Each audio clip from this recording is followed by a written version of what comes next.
Comrade Sudhakar Reddy గారి మరణం పేదలకు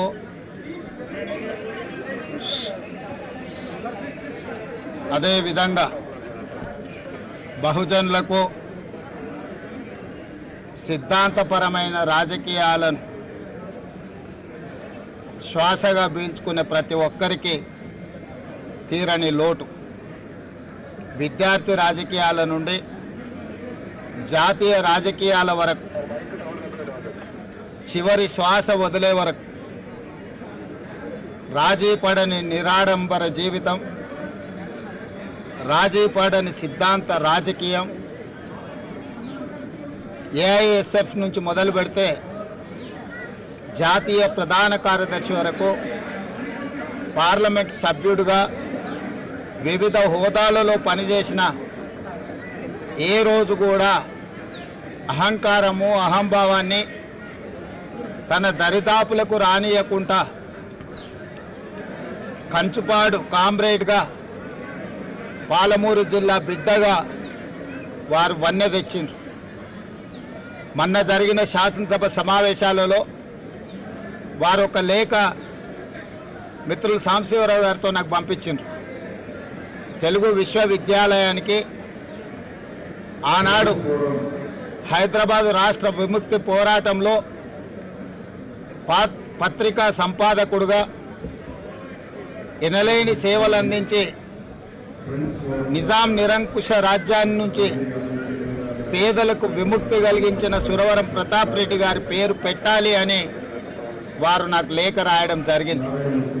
శాసనసభలో ఆ లేఖ నాకు అందించిన మరుక్షణం అక్కడికక్కడే సాంబశివరావు గారు ఇచ్చిన లేఖను సుధాకర్ రెడ్డి గారు చేసిన సూచన ప్రకారం తెలుగు విశ్వవిద్యాలయానికి తెలంగాణ ఆనాటి హైదరాబాద్ విముక్తి పోరాట యోధుడు సురవరం ప్రతాప్ రెడ్డి గారి పేరును పెట్టడం జరిగింది. తర్వాత వారితో వ్యక్తిగతంగా మాట్లాడి మిమ్మల్ని వచ్చి కలుస్తాను అని వారికి చెప్పాను. కొంత ఆలస్యమైంది. ఈ రకంగా కలుస్తానని నేను ఊహించలేదు. ఇది సిద్ధాంతపరమైన రాజకీయాలను ఆచరించే వాళ్లకు తీరని లోటు. కాంగ్రెస్ పార్టీ పక్షాన ముఖ్యంగా మా జిల్లా వాసిగా మా జిల్లాకే వన్నె తెచ్చిన ఒక గొప్ప నాయకుడు, ఆ జిల్లా నుంచి ఆనాడు బూరుగుల రామకృష్ణారావు గారు కావచ్చు, కీర్తిశేషులు జయపాల్ రెడ్డి గారు కావచ్చు, ఈనాడు సురవరం సుధాకర్ రెడ్డి గారు ఆ పాలమూరు జిల్లాకు వన్నె తెచ్చిండ్రు.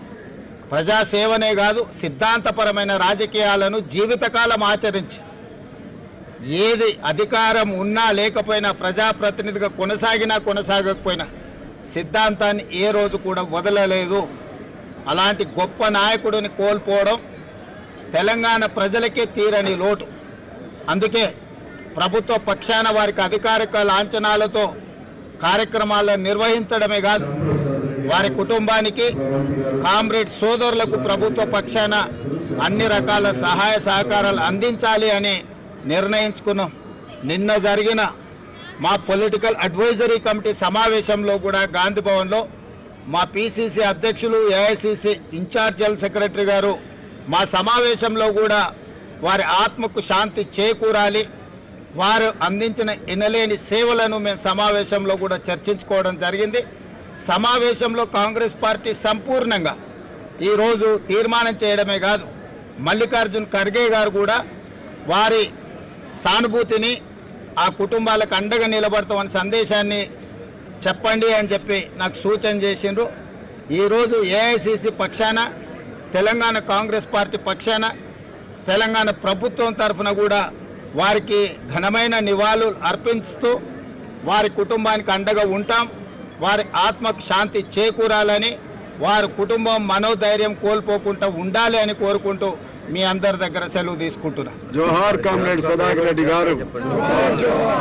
సురవరం సుధాకర్ రెడ్డి గారి జ్ఞాపకార్థం ఏదైనా ఒక మంచి నిర్ణయం తీసుకుంటాం, మంత్రివర్గంలో చర్చిస్తాం.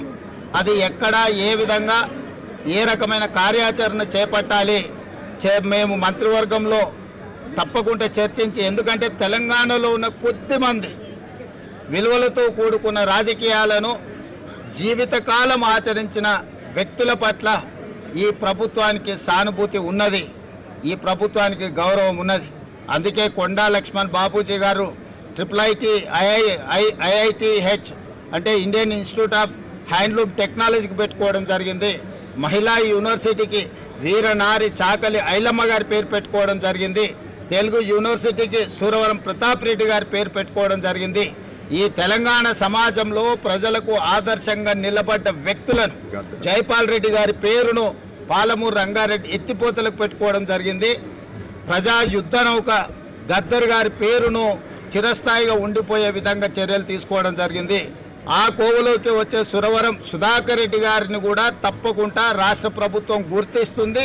దానికి సంబంధించి వారిని శాశ్వతంగా ఈ ప్రాంత ప్రజలు గుర్తుపెట్టుకునే విధంగా అభివృద్ధి కార్యక్రమంలో ఎక్కడైనా వారి యొక్క పాత్రను ఉండే విధంగా మంత్రివర్గంలో చర్చించి నిర్ణయం తీసుకోవడం జరుగుతుంది.